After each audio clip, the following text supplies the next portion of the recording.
Welcome to quality thought. This is Tejaswi. నేను medical coder ట్రైనర్గా quality థాట్లో వర్క్ చేస్తున్నాను. ఇప్పుడు చాలామంది అడుగుతున్నారండి, మెడికల్ కోడింగ్ కూడా ఏఐ వచ్చిందా, అంటే ఆటోమేషన్ వచ్చింది కదా ఇప్పుడు చాలా మటుకు. ఇప్పుడు ఎంప్లాయీస్ అందరూ జాబ్ లాస్ అవుతున్నారు, మరి దీంట్లో రాలేదా ఏంటి అని చెప్పి చాలా రకాలుగా క్వశ్చన్స్ నన్ను అడుగుతున్నారు. అవునండి, మెడికల్ కోడింగ్లో కూడా కొంచెం ఆటోమేషన్ ప్రాసెస్ అన్నది వచ్చింది. ఫర్ ఎగ్జాంపుల్ ఇప్పుడు మీరు తీసుకోండి, నేను ఎలాగా చెప్పాను కదా మెడికల్ కోడింగ్ అంటే మన పేషెంట్ హెల్త్ డేటా అని చెప్పి. ఇప్పుడు పేషెంట్ హెల్త్ డేటాలో పేషెంట్ ఈజ్ హ్యావింగ్ డయాబెటిక్ అన్నారు, లేదా టెస్ట్ రిపోర్ట్స్లో patient is borderline diabetes అన్నారు. మీకు ఇట్లాంటి ఈ 3 కండిషన్స్లో మీకు ఎట్లా అనిపిస్తుందో ఒకసారి చెప్పండి నాకు. ఒక దాంట్లో డయాబెటీస్ ఉంది, ఇంకో దాంట్లో ప్రీ డయాబెటిక్ ఉంది, ఇంకో దాంట్లో బోర్డర్ లైన్ డయాబెటిక్ ఉంది. సో ఇప్పుడు ఈ 3 కండిషన్స్ తీసుకున్నప్పుడు ఏఐ ఆటోమేషన్లో ఏ కండిషన్ ఫిజిషియన్ కన్ఫర్మ్ చేశారంటారు?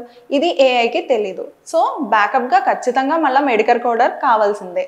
మరి ఇట్లాంటి ప్రాసెస్లో మీకు ఏఐ వర్కౌట్ అయినట్టేనా? లేదు కదా.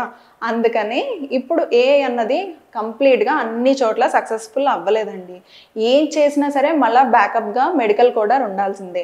ఇప్పుడు ఆటోమేషన్ అవుతున్నాయి, ఎస్, చార్ట్స్ అన్నవి ఆటోమేషన్ అయినా ఆ చార్ట్స్ మళ్ళీ మెడికల్ కోడర్స్గా మనకు వస్తున్నాయి, మళ్ళీ మనం అవన్నీ రివ్యూ చేస్తున్నాం. సో ఇదేంటంటే నేను ఒక్క ఎగ్జాంపుల్తో మీకు చెప్పాను.